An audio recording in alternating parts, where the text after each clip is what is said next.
அனைவருக்கும் வணக்கம். சமீப காலமா பங்களாதேஷ்ல வன்முறைகளும் போராட்டங்களும் பல நடந்துட்டு இருக்கு.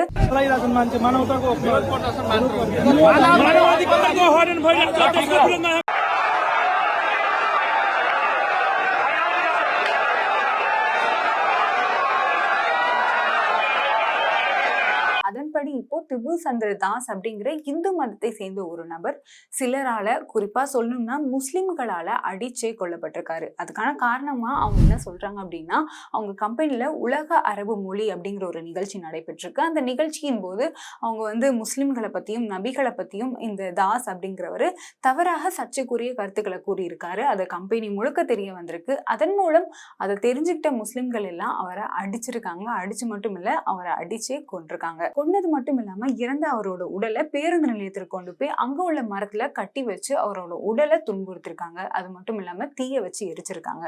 இந்த மாதிரி ஒரு சம்பவம் நடந்துட்டு இருக்கும் போது போலீஸ் தரப்புல இருந்து, போலீஸ் விசாரணையில இருந்து என்ன தெரிய வந்திருக்கு அப்படின்னா, தாஸ் உண்மையிலேயே முஸ்லிம்களையும் முகமது நபிகளையும் பற்றி தவறா சர்ச்சைக்குரியதா பேசியிருக்காரு அப்படின்றதுக்கான நேரடி ஆதாரங்கள் எதுவுமே இல்லை அப்படின்னு அவங்க சொல்லியிருக்காங்க. இது ஒரு பக்கம் இருந்தாலுமே, இன்னொரு பக்கம் வங்கதேசத்துல கடந்த ஆண்டுல நடந்த வன்முறையின் காரணமாக முன்னாள் பிரதமரா இருந்த ஷேக் ஹசீமா அப்படிங்கிறவங்க இந்தியாவுக்கு அடைக்கலமா இந்தியாவில தஞ்சம் பெற்று வந்தாங்க. ஷேக் ஹசீமாவோட ஆட்சி கவிழ்றதுக்கு காரணமாக இருந்த அந்த வன்முறையை தூண்டிவிட்ட இளைஞரணி தலைவராக இருந்த ஷேக் ஓஸ்மான் அப்படின்றவரும் படுகொலை செய்யப்பட்டாரு.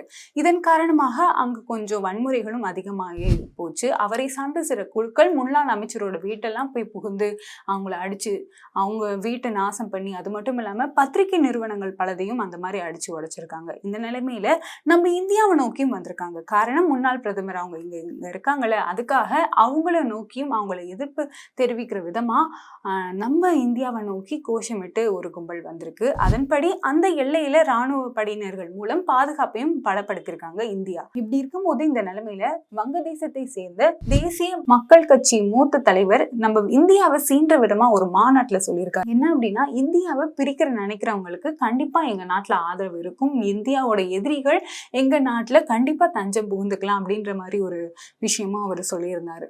কথা স্পষ্ট করে বলে দিতে চাই, ভারতের যারা সেপারেটিস্ট আছে বাংলাদেশে আমরা তাদেরকে আশ্রয় প্রশ্রয় দিয়ে যে সেভেন সিস্টার রয়েছে সেটাকে বাংলাদেশ থেকে ভারত থেকে இப்படி இந்தியாவுக்கு நெகட்டிவா அந்த நாட்டுல இருந்து நிறைய விஷயங்கள் வந்துட்டு இருக்கும் போது அங்கேயும் போராட்டங்கள் குறையிற மாதிரி தெரியல, அதிகமாயிட்டே தான் போகுது. இது ஒரு பக்கம் இருந்தாலும், இன்னொரு பக்கம் அந்த வங்கதேசத்தை சேர்ந்த மருத்துவர்கள் மாணவர் சங்கம் சார்பில் இந்த வன்முறைகள் போராட்டத்துக்கெல்லாம் ஒரு முடிவுக்கு கொண்டு வரணும் அப்படின்னு சொல்லி பேச்சுவார்த்தை நடத்த நம்ம இந்திய பிரதமர் நரேந்திர மோடிக்கு அழைப்பு விடுத்திருக்கதா தகவல் தெரிய வந்திருக்கு. அதாவது உக்ரைன் ரஷ்யா போர் அப்பவும் கூட பிரதமர் மோடி அவர்கள் தான் போய் அவங்க பேச்சுவார்த்தையில ஈடுபட்டு அந்த வன்முறைகள் எல்லாத்துக்குமே ஒரு முற்றுப்புள்ளி வச்சாரு. அதே மாதிரி இங்க நடக்கிற இந்த வன்முறைகளுக்கு எல்லாத்துக்குமே இவர் தான் ஒரு பேச்சுவார்த்தை ஈடுபட்டு எங்களுக்கு ஒரு முற்றுப்புள்ளி வச்சு தரணும் அப்படின்னு சொல்லி அங்க உள்ள மாணவர்கள் சங்கம் மூலியமா இவருக்கு அழைப்பு வந்திருக்கதா தகவல் வந்திருக்கு. இதனிடையே மக்கள் என்ன சொல்றாங்க அப்படின்னா, இந்தியாவில் எப்படி மக்களோட ஒற்றுமையும் மக்களோட நல்லிணக்கத்தையும் ரொம்ப அழகா பாதுகாத்துட்டு வர நரேந்திர மோடி கண்டிப்பா அண்டை நாட்டினருக்கும் ஏதாவது ஒரு பிரச்சனைனா கண்டிப்பா குரல் கொடுப்பார்.